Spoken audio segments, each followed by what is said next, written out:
जो हमने सारी रिमूवेबल अप्लाइंसेस पढ़ी हैं उसमें जो इम्पोर्टेंट कंपोनेंट्स हैं, मेजर इम्पोर्टेंट कंपोनेंट्स, उसको हम इस वीडियो में देख लेते हैं कि वो किस तरह होते हैं, उनका काम क्या होता है और उनका डिज़ाइन किस तरह का होता है। तो ये हमारे पास एक अप्लाइंस ट्विन ब्लॉक अप्लाइंस है, उसका मैंडिबुलर पार्ट है।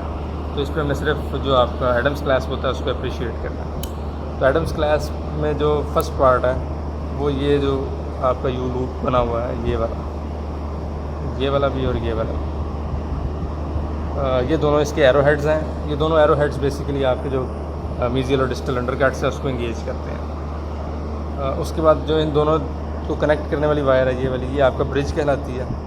और फिर ये जो यहाँ से पीछे चली गई है सारी वायर, ये वायर यहाँ से पीछे गई है और एक्रेलिक के अंदर चली गई है।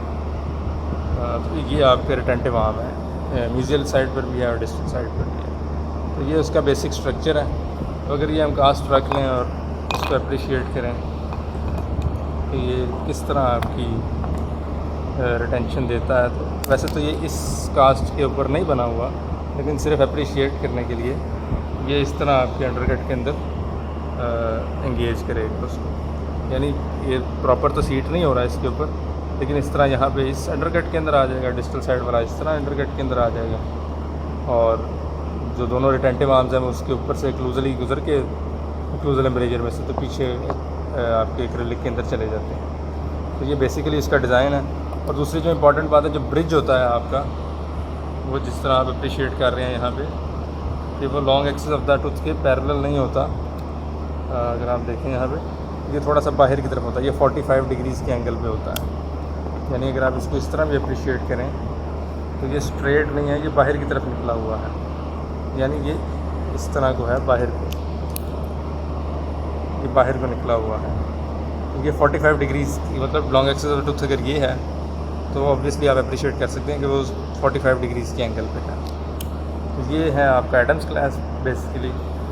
और एडवांटेजेस डिसएडवांटेजेस के हो गए और डिस्कस के। ये अच्छी रिटेंशन देता है, बनाना आसान है, डिसिजुअस दांतों पे भी यूज़ हो सकता है, जो भी फुली इरप्ट नहीं हुए उन पे भी यूज़ हो सकता है, एटसेट्रा एटसेट्रा। और फिर नेक्स्ट हमारी अप्लायंस आ जाती है जिसको हम यूजुअली हॉलीज अप्लायंस कहते हैं।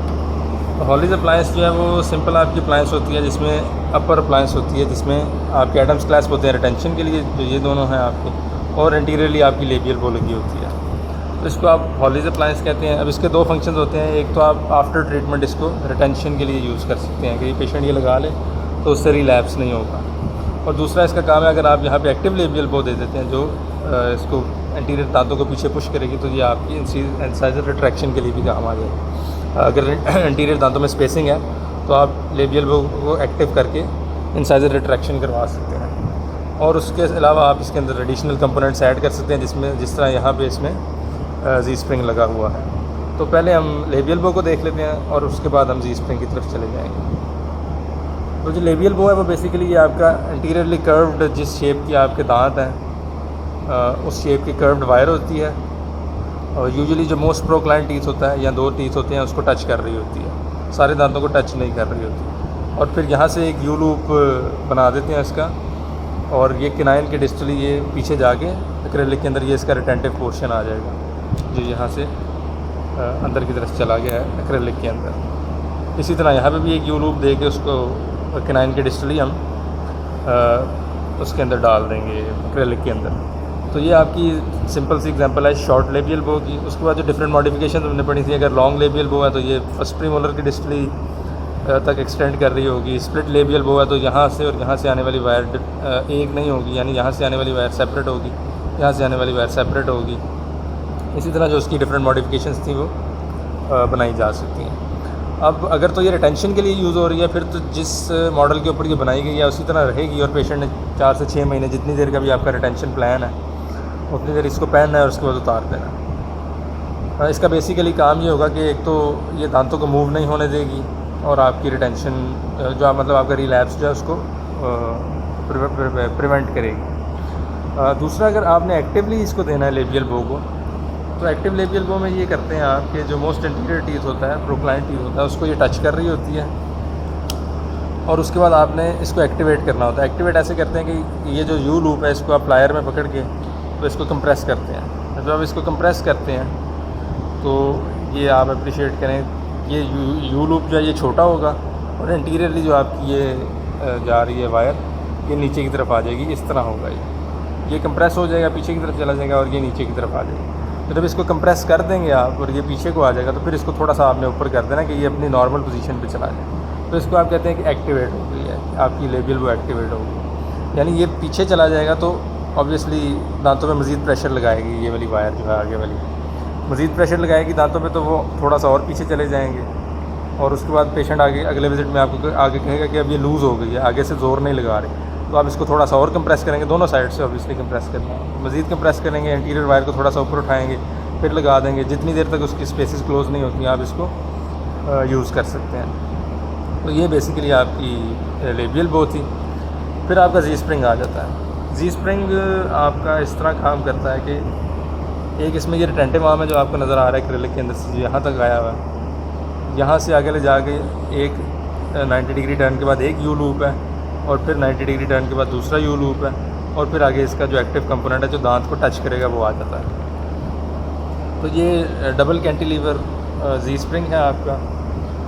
इसको एक्टिवेट ऐसे करना है कि आपने इस हेलिक्स या लूप के अंदर आपने प्लायर डाल के इसको ओपन करना है। तो ये वाला जो पार्ट है ये इंटीरियरली पुश हो जाएगा, मतलब आपने इस लूप के अंदर प्लायर डाल के ओपन किया तो ये वाला पार्ट आगे चला जाएगा, और इस वाले को आप डाल के इस लूप के अंदर प्लायर डाल के इसको ओपन करेंगे तो ये वाला पार्ट आगे चला जाएगा, यानी ये इस तरह मूव कर जाएगा इस तरह। तो ये दांत को आगे की तरफ प्रेशर देगा और दांत जो पैलेटली पड़ा होगा वो आगे, यानी क्रॉस बाइट में जो दांत पड़ा होगा वो आपका नॉर्मल इंटीरियरली डिस्प्लेस हो जाएगा, यानी आप उसको लेबियली पुश कर देंगे।